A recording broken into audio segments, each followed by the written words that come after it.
Hello everyone and welcome to another part in Aurora 4X design tutorials.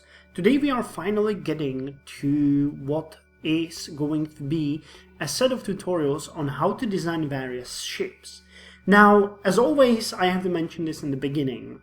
Whatever you do in your game is fine. This is basically just a set of advice on how to form your own design strategy. When you are going to play the game, your situation will most likely be different, you will most likely be targeting different things, and you are most likely going to approach this differently. So take this as a grain of salt on how I would handle a design of this specific ship.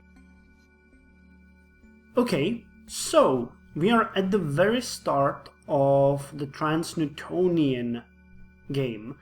And we are going to design our first cruiser.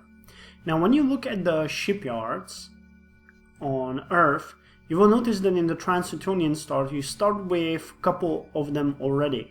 We have one that has 2 slipways, and the capacity per slipway is 6,000 tons. So this is something that I would deem a cruiser. You know, not a light cruiser, not a heavy cruiser, just a cruiser. The 11,000 in the beginning for me would be pretty much a battleship, and the 4,000 heavy frigate. So the 6,000 seems like a cruiser, and we are going to aim for that. You know, I need some sort of set of things that will make the design complete, and I need to get my goals set up before I even touch the design. So the size will be 6,000 tons. It will be a missile cruiser which will have 2 types of rocket. One will be anti-missile missile and one will be anti-ship missile. I also want it to have 2 or 3 engines, so it is not susceptible to enemy strikes, at least so easily, because when you're starting the game, whatever you design will not be doing well in combat. I can already tell you that. Whatever I create here is just the basic thing that you can use as you go through the game and try to improve it using the things that we have talked about in the previous episodes and in the things I will talk about in this episode. And probably in the next, because this is going to be a long video, so I'll probably split it to 2 or 3 parts. Anyway, we know that it's going to be a missile cruiser. We know that it's going to have 2 types of missiles. That means 2 launchers at least, 2 magazines. It's going to have 2 or 3 engines. And now, what about the armor? Well, the problem with the armor is that it will make the ship extremely bulky. That's the problem. And at this start of the game, giving it 5 or 6 layers is incredibly stupid. So we're gonna go with either 2 or 3 layers. I would say 2. That will make sure that if we get hit by something very light, the thing will continue on rolling through the space.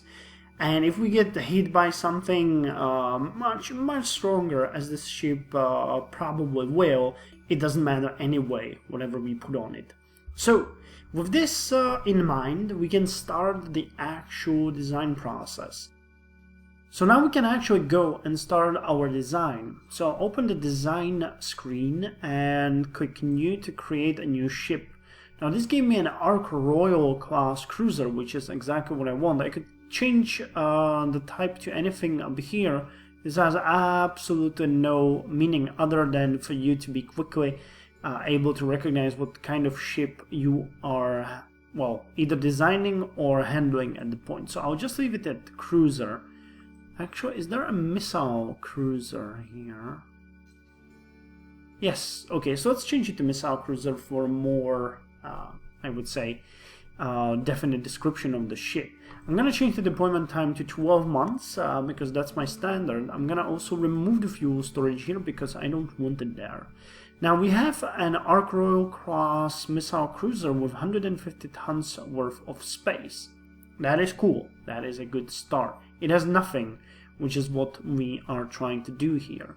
Now I'm going to go to the research, and the first thing that I would do before designing any kind of ship is upping up the maximum engine power modifier. This goes especially for ships that will use missiles. So I'm going to instant this to 1.25. Yes, let's do it. And I'm also going to instant this 1.5. That is the very basic you need to get any good result from your missiles. You can go way higher. If you do, that's good. Just upgrade your missiles or refit your ships when you can do that. But the 3000 research points that we have there is not a problem. You can get that in less than a year if you use some of your research facilities. Probably less. Yeah, even we have a specialist here for research. So we have that, and now we can go into design. Now I mentioned that I want at least 2 or 3 engines on my ship. We have the nuclear thermal engine technology, so we are going to use that one, of course. Now the engine power modifier is here ready for us. So I'm gonna yield 1.5 fuel consumption here because it's a military vessel and we need it to have a quick kick when we are starting the engines. Now the fuel consumption 0.9 liters per engine power hour is also very cheap, so I'm gonna instant it as well. I'm not gonna go down to 0.8, but you can see that you could get it as well. You need some of these technologies to actually make a ship that is worth anything. You know, it's not gonna be, but you know, at least it will perform slightly better. So let's get back to design. We have the engine power. I have to switch this because it did not refresh. Now did it refresh? Yes. So we're gonna go up, and this puts us to quite a hefty engine, 88.35 liters of fuel per hour. We have no thermal reduction, nor do we need for the tutorial that we are doing here. Now what about the size?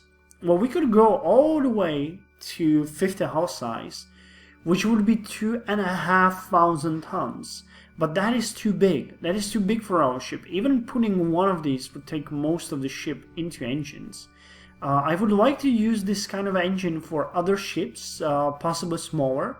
So this would be 10 times 5,500 ton engine. It will be a bit more fuel hungry, but I can use this across my fleet. Again, if you're designing your ships and your starting vessels, you need to know what kind of engines you would be going for. But I would probably go for something like a survey ship. I would probably go for something like a corvette and a cruiser in the beginning. So 10 hull size seems like a good point where to start. So let's suggest a name because we don't want to spend our lifetime here doing this. It's gonna be called Dale Turbines? Nah. Birch Care International, much better. And we are going to instant this. Now that we have the engines done, we can look into some other things. We are going to use missiles on this ship, so we need missiles engines for our missiles, of course. Now, engine power modifier here can go all the way to 3, so we're gonna go with it. Fuel consumption lowered as is reasonable for us. And now, what kind of engines are we going to use for our missiles? Now, there is 2 types of missiles that we are going to use on our missile cruiser. First thing will be the anti-missile missile. Now, that one has to be very small in the beginning. We're gonna go for size 1 here.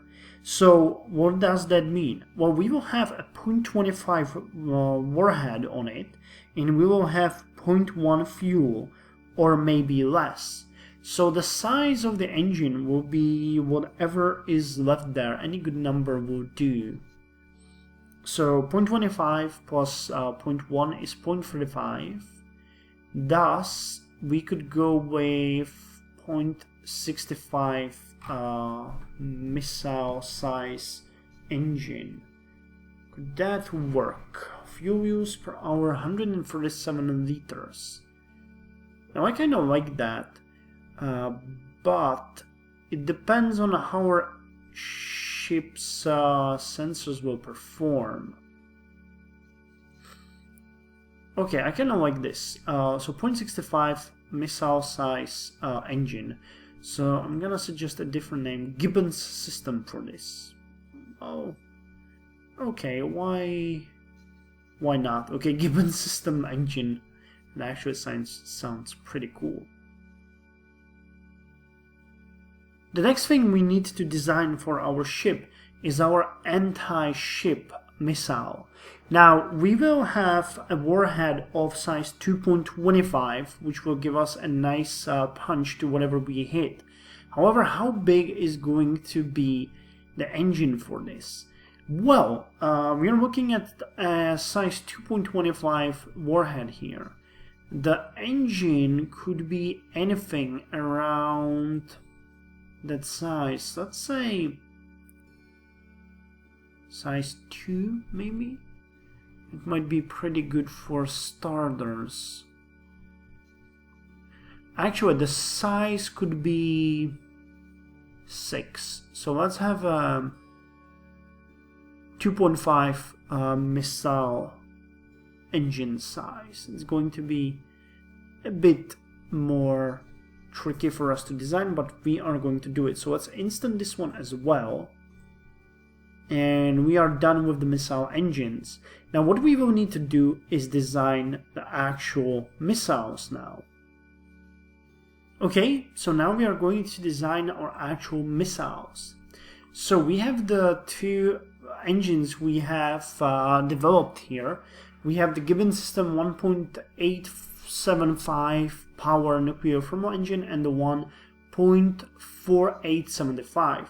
So we are going to use this one for our missile against other missiles. Damn it, there's only so many ways in which you can say anti-missile missile. We're gonna make the warhead as small as possible. So we're gonna have... Oh damn! That's warhead size 0. Okay, 45 is going to work. 44 is going to... Okay, so I was mistaken. It's size 0.44 that gives you the value 1. Frankly, though, that's not such a problem, I think. That will leave us how much? We have 1.49 size. And if we... Okay, so we can have a fuel capacity of 0.01 on it. However, you don't have to worry. The range is 6.3 million kilometers on this engine anyway. So the missile with a warhead size 1 will be able to go at a speed of 9,700 kilometers per second and hit anything at a maximum range of 6.3 kilometers. 6.3 million kilometers, that is, you know, not 6.3 kilometers. Jesus Christ, that would be awful. Now, the chances to hit aren't all that good if you look into this.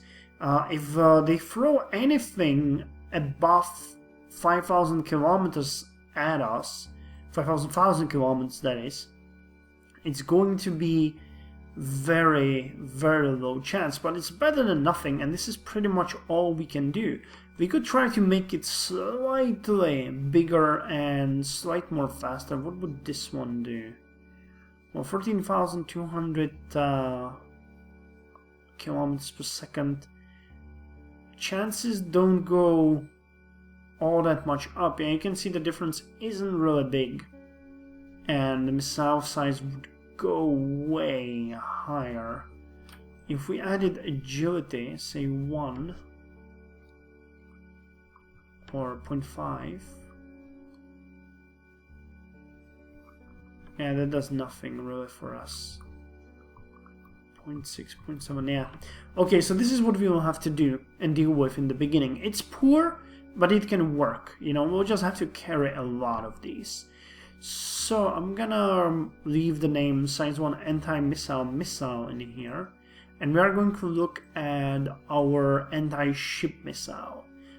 So here we are going to have a warhead of size 2.25.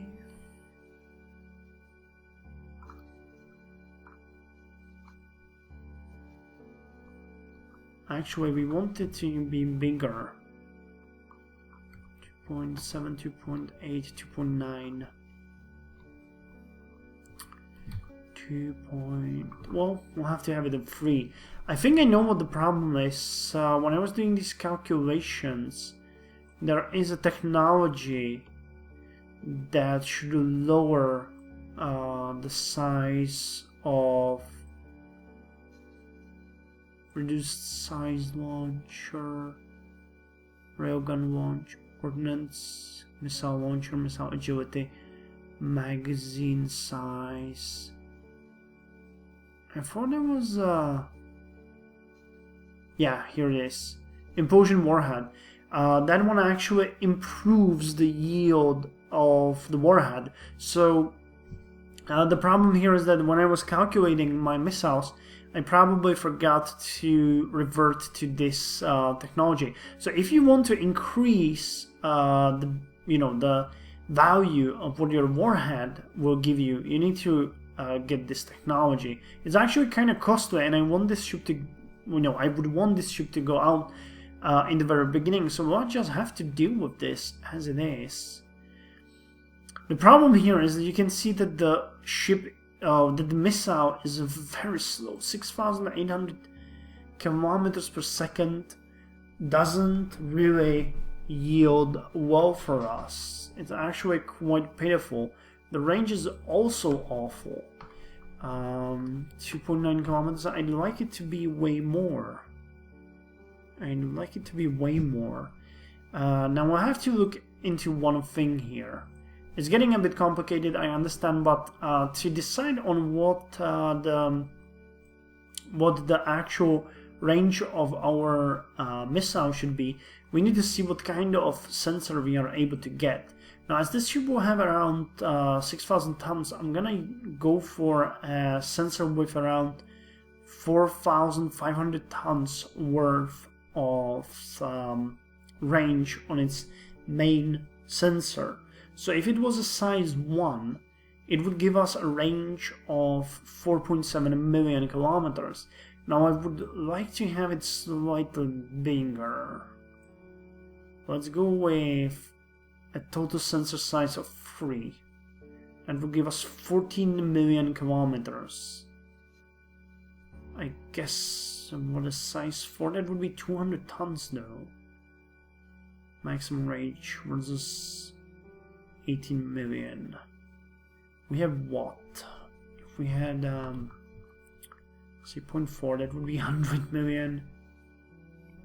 Yeah, this is actually really huge range on our engine here to 28. So even a 0.1 would be good enough for this ship. This is going to be a main sensor 5. That's 250 tons. We'll also need to have a missile control of the same lower size. Yeah, but it's going to be okay. It gives us way more. So if I had a size 2 here, that would be 28. Okay, let's get a 28 million kilometers here. And we're gonna have a third sensor of size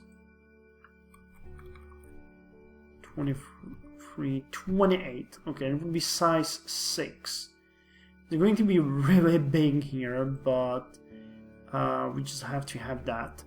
And now let's look at, while we're here, let's look for a sensor that's going to be working against enemy missiles. We had around 6 million range on our anti-missile missiles, so we are way under that. Total sensor size 6 would give us 300,000 kilometers, so we could have gone way lower with that sensor. Well, with that fuel for that missile, not sensor. How? I don't think we're actually able to have anything, yeah. Even at size 50, that would be 2.7 million. So I'll guess I'll go with something like size 4. That's that's 200,000. That's way low. 300. Okay, size 6. That's 300 tons. So let's hope that is going to be good enough. And now the missile fire control. Size 1 will be enough here, I think. Well, actually we need size 2. Yeah, size 2. Okay, so the electronics are done and they're going to be really, really, really big. This is not going at all well. So we're gonna actually go way lower here. 14. Okay, 1.15. 28 million. Okay, let's go with 0.2. We might have a different ship spotting whatever we're firing at, so it's going to be fine.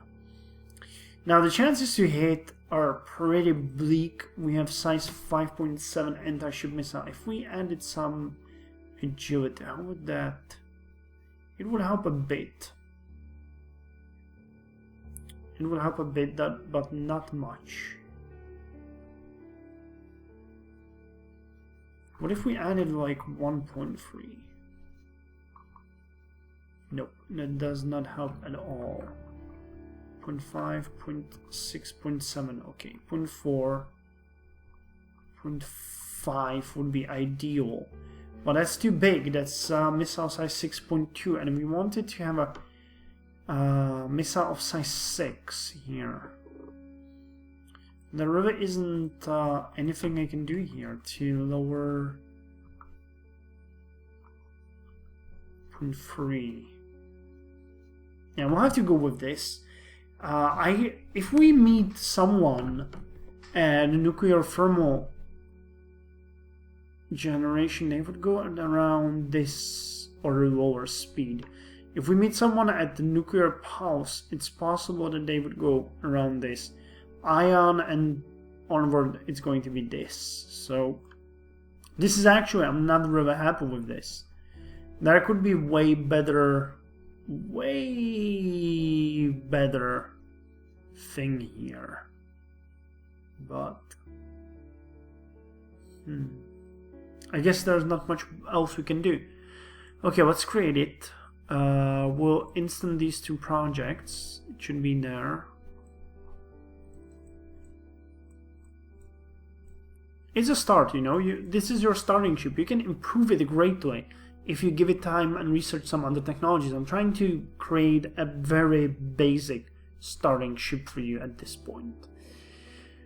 So is there anything else we need to get? Oh, of course there is. We'll need EM detection sensor and thermal detection sensor. Now, as we have really big sensor technology already on the active sensors, I'm not going to go way overboard with this. A size 2 should be more than good for us. Size 2 is good for also other ships like, say, well, actually no, you know what, let's go with 2.5. It's going to be better. I just want a better sensor on my ships. So EM 2.5, thermal 2.5. We're gonna hope that it's strong enough to pick anything that's gonna come at us. Now, we need missile launchers. So we have a missile launcher size 1, which is going to be for our actual anti-missile. It's going to be ship-based system, standard size and reload rate. There isn't much else that we can do. Rate of fire will be 30 seconds, launcher size 1 house size. We're gonna put way more in there, you know, not just one. We will need way more. So it's instant. Actually, let's rename this one North Tech System. Yeah, it seems like a good name. And then we'll need a missile launcher size 6. So let's instant that one as well. What else do we need? We'll need a magazine. Definitely. However, the magazine is going to be a bit problematic because we actually don't know how many missiles we want to carry around. The biggest problem is that we are already going way overboard on everything else. So we'll have to decide what extra space we have now on our ship and act accordingly.